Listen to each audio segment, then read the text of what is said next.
하나님 말씀입니다. 출애굽기 32장 15절부터 20절의 말씀입니다. 출애굽기 제32장 15절부터 20절의 말씀, 여러분 계신 곳에서 함께 읽도록 하겠습니다.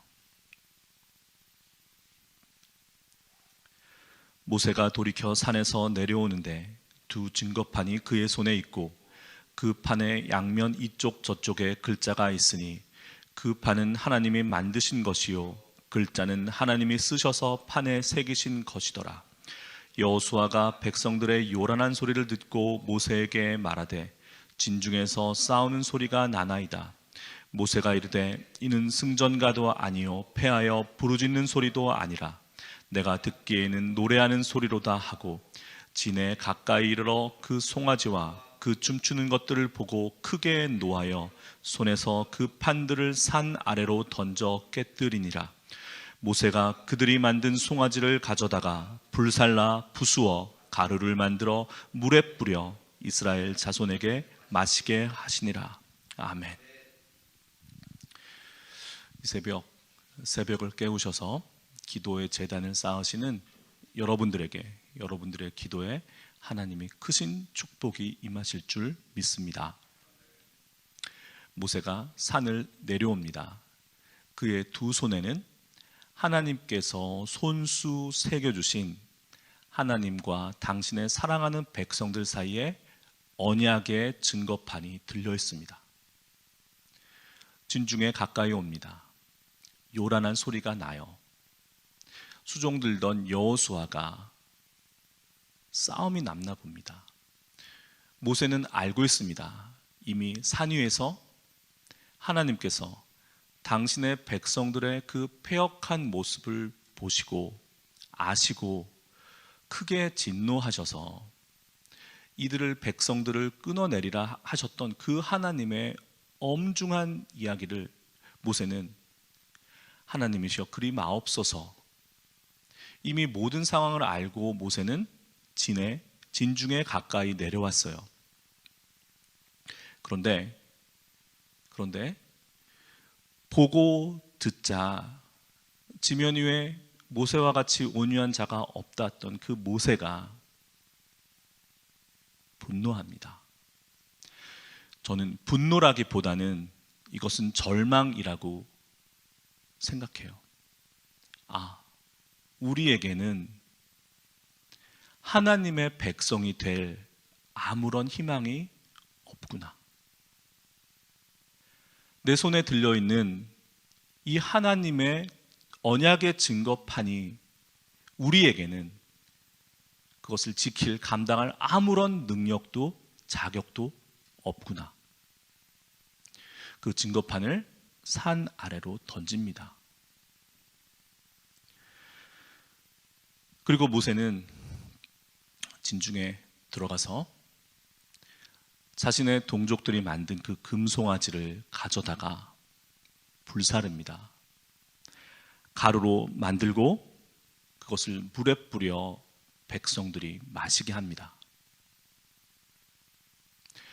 너희들이 그렇게 하나님이라고 숭상하고 절했던 그 금송아지는 이렇듯 불태워지고 가루로 갈리고 아무것도 아닌 그런 것이다.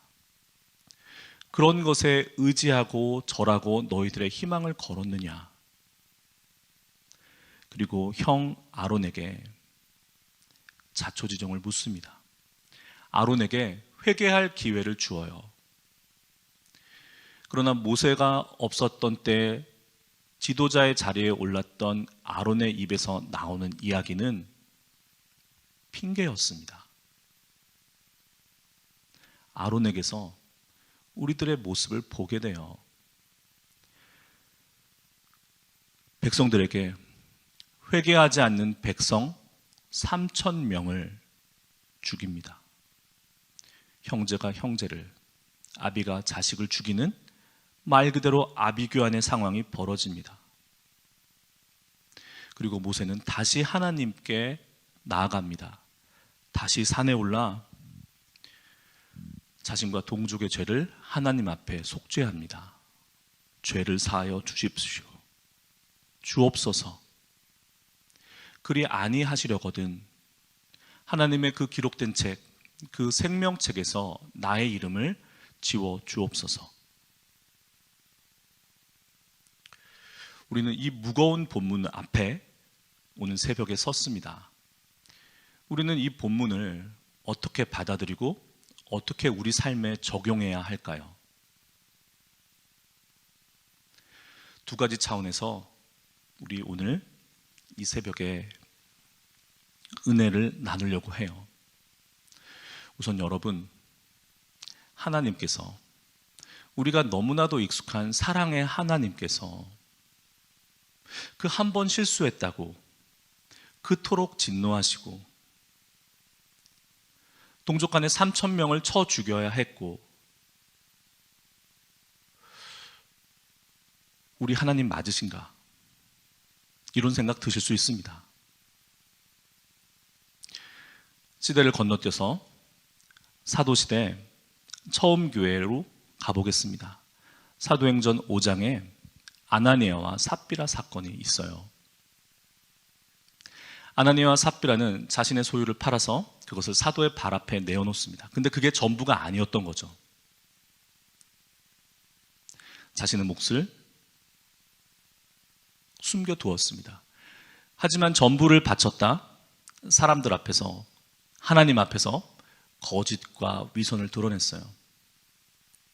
성령으로 충만했던 베드로 사도에 의해서 돌이킬 기회를 주었지만 그렇지 못하자 그 자리에서 숨을 거두게 됩니다. 뒤늦게 들어왔던 남편에게 일어났던 소식을 몰랐던 삽비라 역시 마찬가지 남편의 뒤를 따라가요. 과한 거 아니냐? 어떻게 사랑해 하나님께서? 그래도 팔아서 하나님 앞에 내어놨는데 그것 조금 꽁쳐놨다고 그러실 수 있느냐? 여러분, 두 가지 사건은 묘하게 닮아 있습니다. 하나님께서 당신의 백성들을 택하셔서 인도에 내셔서 언약의 백성, 하나님의 통치를 받는 하나님의 백성, 하나님의 나라를 이루어 가시려는 바로 그 시점이었어요. 이 금송아지 사건은요. 그리고 아나니아 삽비라 사건은 주님께서 십자가에서 이루신 그 일로, 부활로 말미암아 세워진, 성령의 오심으로 말미암아 시작된 처음 교회가 이 땅에서 구원받은 하나님 자녀로서의 공동체, 살아있는 하나님 나라를 시작하는 바로 그 시점이었어요. 하나님의 구원사라는 커다란 그 위대한 도도한 강물의 흐름에서 볼 때 진중에서 금송아지를 보고 춤추고 절했던 이스라엘 백성과 하나님과 하나님의 백성들 앞에서 거짓과 위선의 그 좀과 같은, 암과 같은 일을 심었던 아나니아와 삽비라, 하나님께서는 결코 그들을 두고 보실 수 없었습니다. 돌판에 하나님께서 언약의 말씀을 새겨주셨습니다. 만약 하나님의 마음이 있다면 그 돌판에 새긴 그 조각칼보다도 더 예리하고 더 섬뜩한 그것이 하나님의 마음을 그렇게 후벼 파고 있는 것과 똑같아요. 당신의 백성들과 처음 교회 아나니아와 삽비라가 하는 일이요. 하나님께서는 회개할 기회를 주셨어요. 모세를 통해서, 베드로 사도를 통해서. 그러나 회개하지 않았습니다.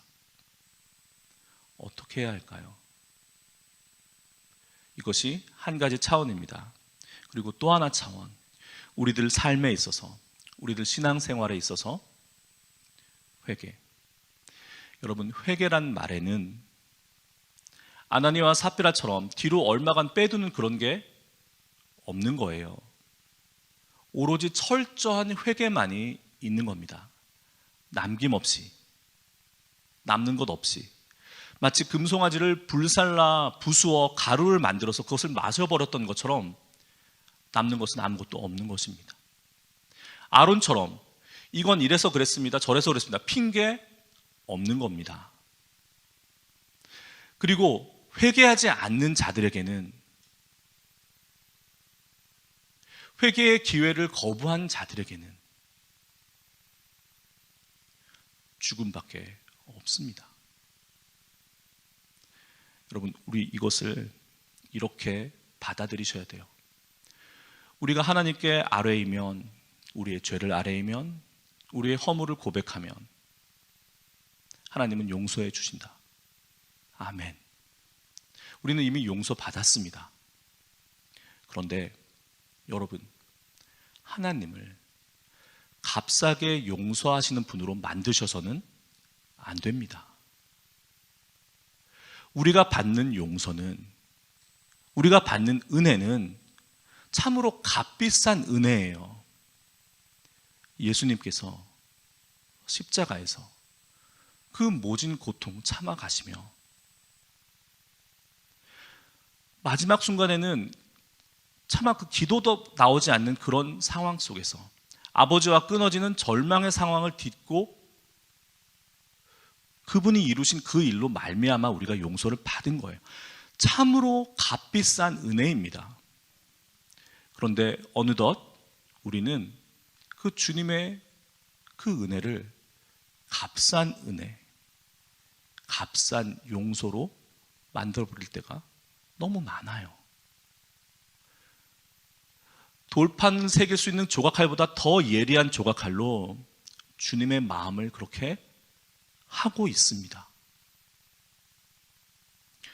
여러분, 오늘 이 모세가 언약의 증거판을 던지고 금송아지를 불태우고 회개하지 않는 3,000명을 쳐 죽이고 하나님 앞에 다시 나아가 자신의 생명을 걸고 우리의 죄를 사하여 주옵소서, 이것이 진정한 회개, 철저한 회개입니다. 여러분, 우리가 이와 같이 할 때 하나님께서는 진정한 용서, 값비싼 용서, 그 고귀하신 은혜 내려주십니다. 무엇이 우리를 하나님으로부터, 하나님의 사랑으로부터 끊을 수 있겠습니까? 아무것도 끊을 수 없어요. 그런데 우리 스스로 남겨두고 핑계대고 돌이킬 기회를 걷어찹니다. 오늘 이 무거운 본문은 우리에게 그러지 말아라, 내 사랑하는 자녀들아, 그러지 말아라 라는 아버지의 마음이, 주님의 마음이 담겨 있습니다. 기도하시겠습니다. 거룩하신 하나님, 남김없이 핑계 없이 하나님의 그 고귀하신 값비싼 용서, 그 은혜를, 그 은혜 앞에 무릎 꿇습니다. 주님, 우리의 죄를 용서하여 주옵소서. 우리의 죄된 세상을 구원하여 주옵소서. 구원의 주님을 전하게 하여 주옵소서. 우리 주 예수 그리스도의 이름으로 기도합니다. 아멘.